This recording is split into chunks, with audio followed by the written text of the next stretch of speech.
Do you know Mr. Jackson? He owns Jackson's Market, 2 blocks up and 1 block over on Kessler Avenue. My family, like most other families in our neighborhood, has shopped there for years. In fact, we bought sugar and flour and paper napkins and bread and eggs and lots of other things from Mr. Jackson for as long as I can remember.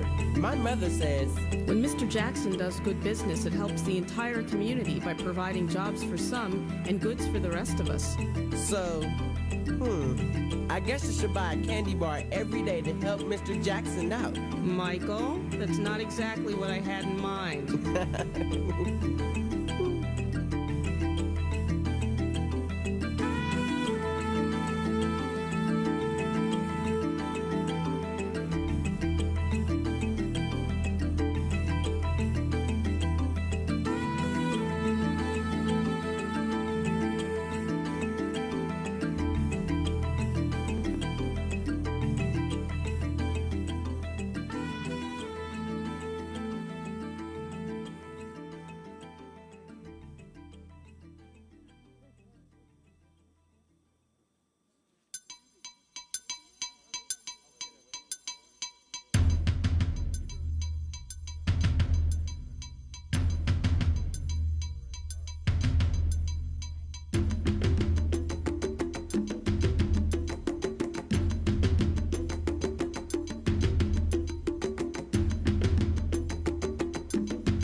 Come and just gather around.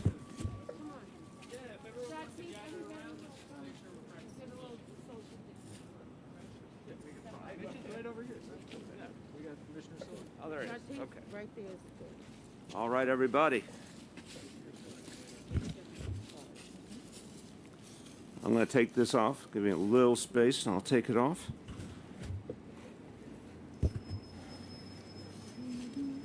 Everybody ready? Everybody ready? Yeah. All right.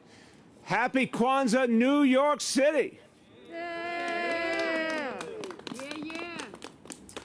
This is a really beautiful moment for all of us. And I want to just talk about my Kwanzaa experience, my first Kwanzaa experience in 1991. I want to be very clear. I had heard of Kwanzaa. I knew it was something special, but I had never experienced until I met a young woman named Chirlaine.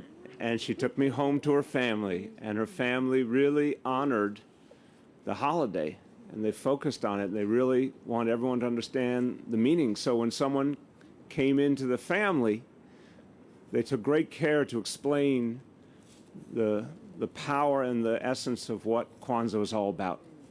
And I was very deeply moved because the values of Kwanzaa are powerful.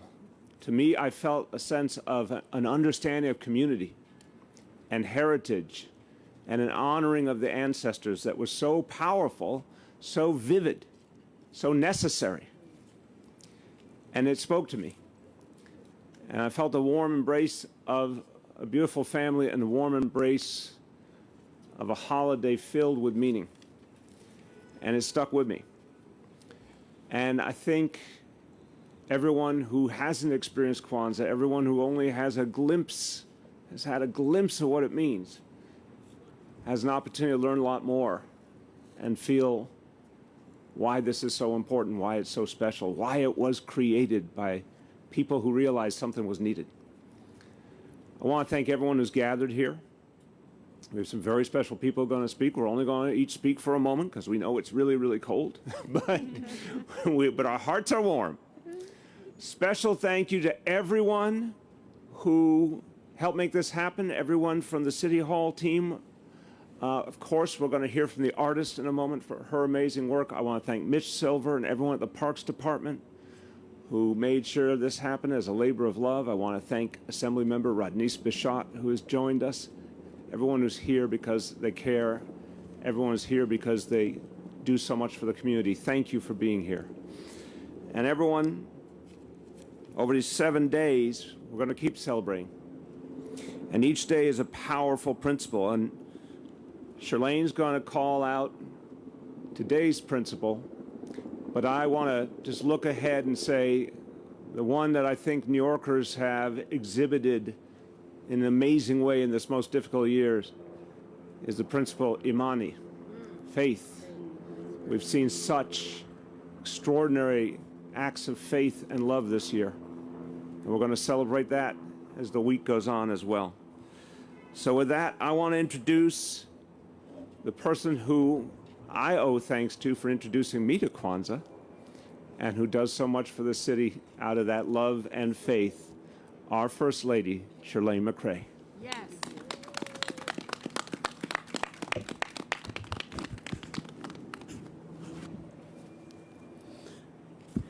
Harambe.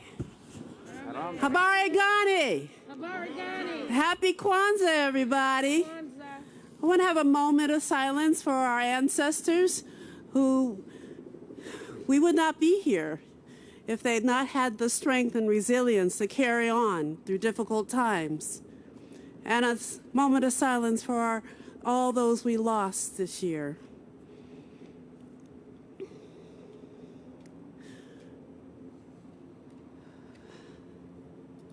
Kwanzaa is much more than a holiday. The 7 principles are a guide for our lives, a reminder of what is important, our values, our family, our community. We had our struggles this year, and how did we get through? With unity, together, by caring for each other, by remembering the older adults and those who have the least among us. And that is how we will move forward, with unity, together, with a spirit of umoja. Umoja. You say that with me? Umoja. One more time. I want to hear you say it with feeling. Umoja. That's right. So we are starting this new tradition here in City Hall Park, and I thank the man who sparked the idea for this celebration last week on his radio show, Ebro in the Morning. He is a great New Yorker, an entrepreneur. He is a truth speaker, and most of all, he is a leader in our communities. So I want to thank you, Brother Ebro Darden, for this wonderful idea, and I want to thank you, Maisha, for the majestic kinara that graces our celebration this evening. And thank you all, brothers and sisters, out here in the cold, but with your warm hearts. Let's make this a memorable first Kwanzaa. Amen. Amen. That's right.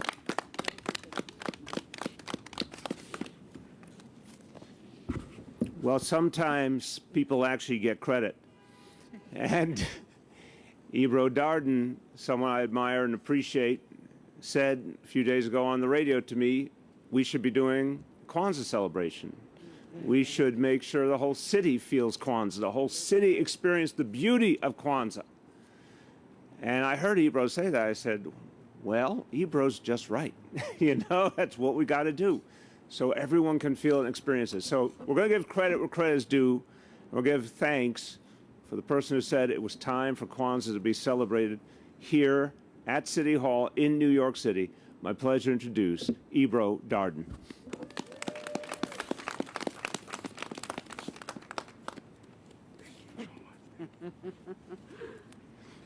Abadigani. Abadigani is a term that I learned very young. I was raised in Northern California, and I started to learn Swahili terms through Kwanzaa. Swahili being a language spoken in many parts of Southeast Africa. Abadigani means, what's the news? What's the news? Kwanzaa meaning first fruit. And so we're here to not only, as the First Lady put, recognize our ancestors. The red candles represent the blood of our ancestors.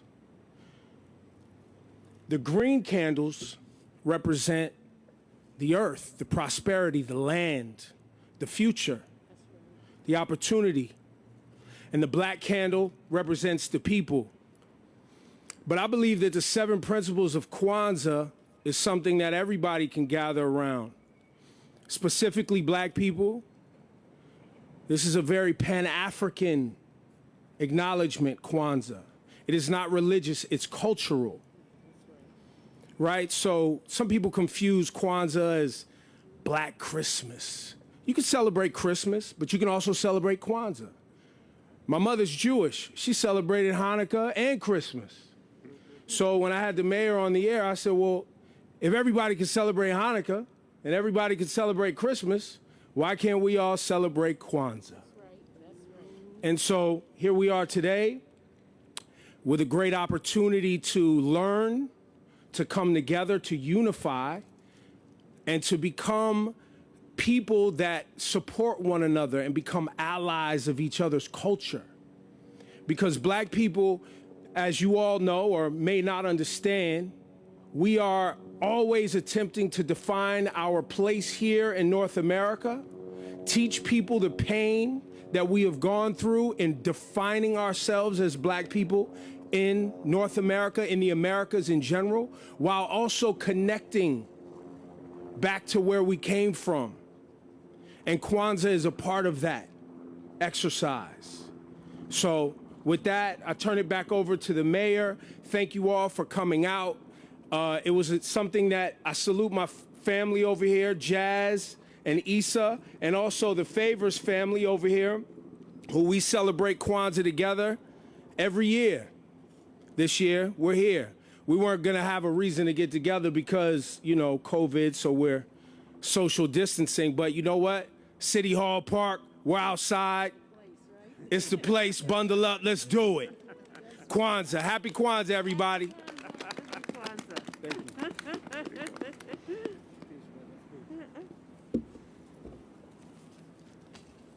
Thank you, Ebro. And I appreciate the way you spoke about everyone finding their meaning, their truth. This is a holiday full of truth because it helps to restore and respect so much that some have tried to take away from people of African descent. And here we celebrate the beauty of this holiday. And this kinara, if you just look at it for a moment, it's incredible. It's incredible. It's moving.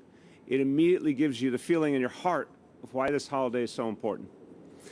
And the artist who created this kinara has been a leader spreading the message and the meaning of Kwanzaa here and all over this country. And we thank her for that extraordinary work, and we thank her for the beautiful work of art she has created for New York City. My honor to present to you Maisha Sullivan Ungoza.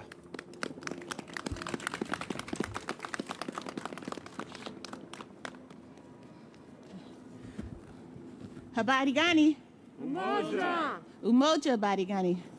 I'm very honored to have created this, and I have to do my piece.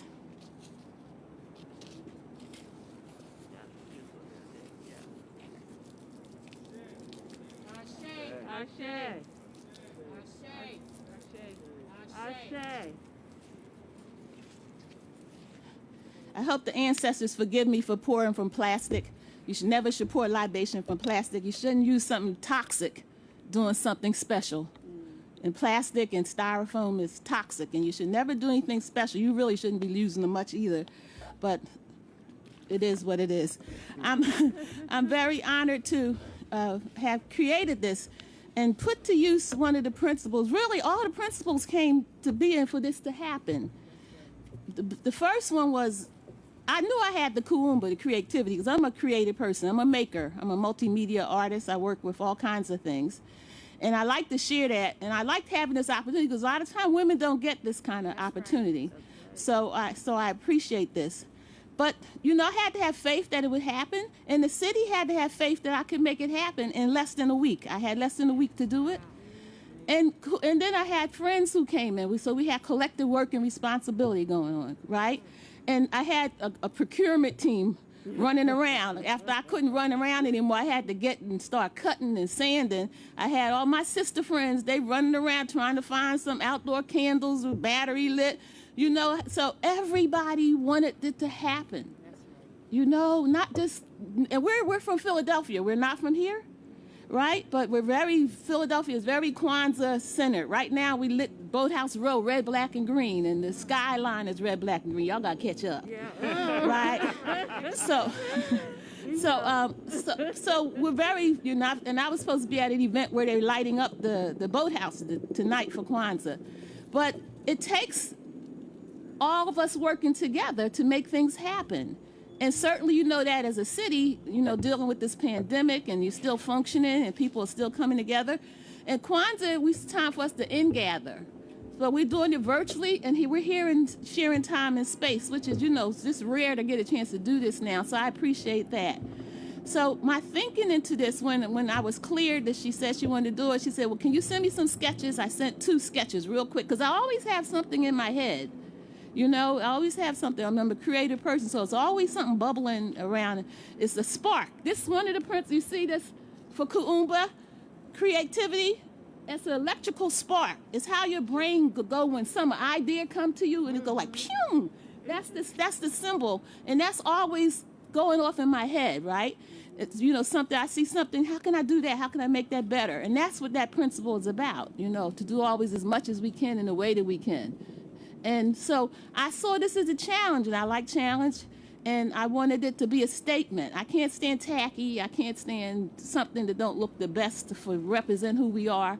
And so I said, well, everybody said, well, who else best can do that but you? You know, so I was honored to do it. But I'll give you some idea of the concept. You see this Nguzo Saba symbols are down the front. But the frame itself, I had some other ideas. I was trying to do different parts of Africa. But it kept sending me back to ancient Egypt. So this is like a temple in ancient Egypt, one of the pylons. And you see it there, and on top is a boat. It's a boat on top of it. And the importance of boats in ancient Egypt is when the Nile floods, it inundates. It makes them able to farm and harvest and sustain themselves. So it's talking about harvesting, the same kind of thing we're talking about here for Kwanzaa. We're harvesting the people. So the boat is a very sacred symbol of people coming together and being able to get their needs met, right? And so we have to do that. You know, 2020, we hope 2021 get itself together, but we still got to get our needs met. You know, our physical ones, our emotional ones, our spiritual ones. We still have to do it. And we're hoping we all have a boat that can help us get there. Right? A boat, a steady boat that could take it. So that's what the boat is, to provide a steadiness, the way for people to travel, to get their needs met. So that was my thinking in this whole thing, and just give it this look of a sense of presence that we will all get our needs met. You have to practice these principles, practice them daily, not just during Kwanzaa. We just highlight them during Kwanzaa. I use them every day. At the end of the day, I go through an inventory. I said, man, I had a hard time being self-determining today because I wanted to curse somebody out, you know? So I go down, I use it as a reality check. Some days I can hit all 7. Some days I got to work on some of them, you know? It's hard to have faith sometimes when you see some awful things going on out here. So I use it daily, but during Kwanzaa, I highlight them. We come together and we lift them up and we give them energy. And so we light, you see the black candle for the Umoja candle. We always start with the people first. The black represents the people. And so you can't see it with all the light, but it's a black candle lit. And we're gonna light the rest symbolically, how we would light them every day, just to say if we're together for 7 days. So we're gonna have them all lit, represent that we have gathered by the end of the last day. So we have to have these colors, you know, red, black, and green, because, you know, they're our colors. You know, I always tell people, you can't, I tell my sororities, so don't put your sorority colors up there, candles, on, you know, the kinara, and you can't put leftover orange from Halloween, you know, those kind of things. We have to have red, black, and green, because they're our national colors. No matter where we see them, if we see red, black, and green, we know, oh, somebody black up here. Don't you? So did you see it? It's automatic. It's a connection. It's our national, it's our culture, it's our cultural colors. So we have purple or green, That don't move. That don't send us that kind of energy. But red, black, and green, as soon as you see it, you be looking around. Oh, okay. Somebody else up in here besides me. Soon as you see those colors, I mean, that's the importance of why we have to keep them red, black, and green. Sometimes that black handle's hard to find. Start looking around Halloween. That's what I do. You know, and just get them early. You got to think in advance, right? But it has to be these colors. And the brother told you what those colors meant. But the connection to this, talking about Egypt, we know these colors from Marcus Garvey from the UNIA. But really, I had an old book from the UNIA because my uncle was a member of the UNIA when it first started. And when I found some of his things. It's also the color of the Nile floods. When the Nile first floods and it's dirty, the water is black, right?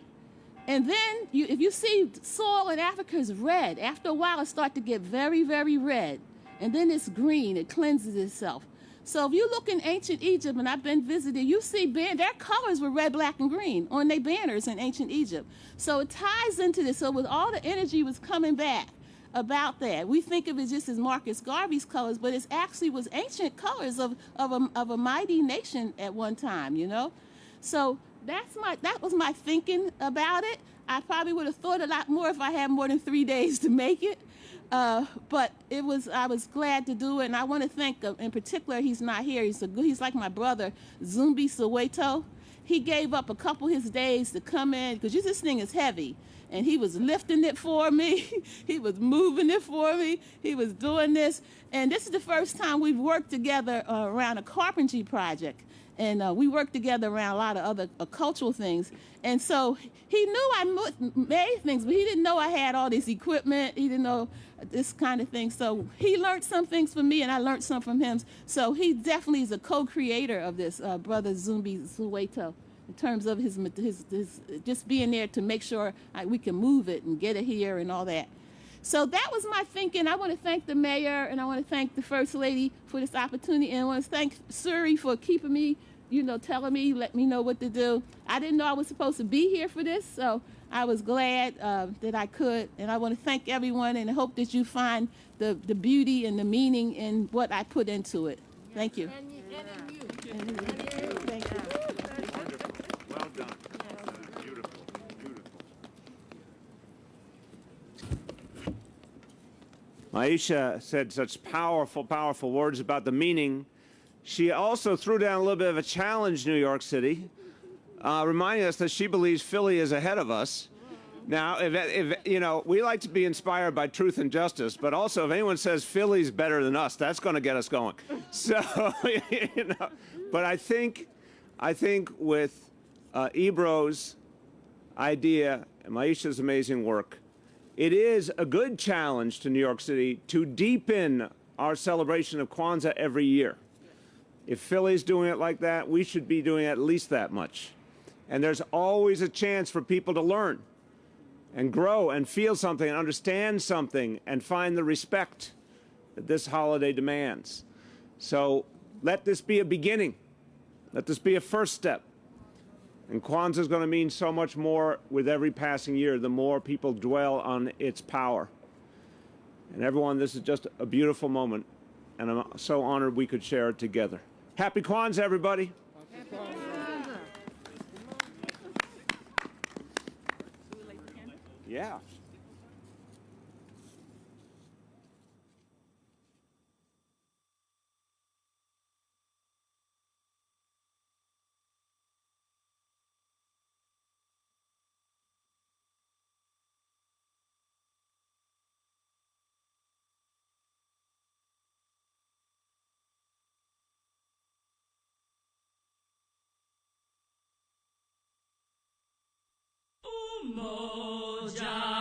Unity that brings us together. Umoja.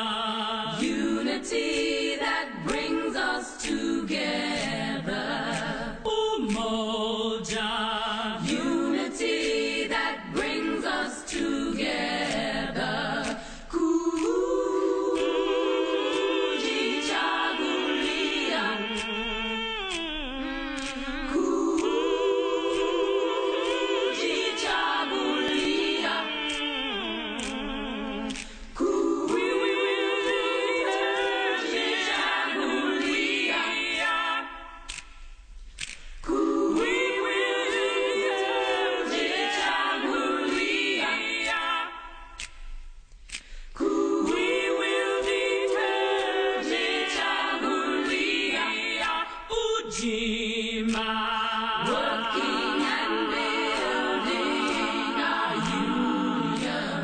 Ujima. Working and building our union. Ujima. Working and building our union. Ujama. We'll spend our money wisely. Ujama. We'll spend our money wisely. Ujama.